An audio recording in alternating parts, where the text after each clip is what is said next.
Evet, kist ve tümörler horlama yapabilir.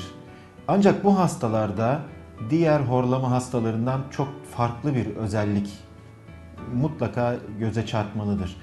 Kist ve tümörü olan hastalarda bu hastalar normalde horlamazken kısa zaman içinde bu kistin veya tümörün büyümesi nedeniyle horlar hale gelirler. Halbuki normal horlama hastaları aslında uzun süredir horlayan hastalardır. Belli bir süre sonra bunların horlamaları başka bir nedenle, işte kilo alımı vesaire başka bir nedenle artabilir. Ancak hiç horlamayan,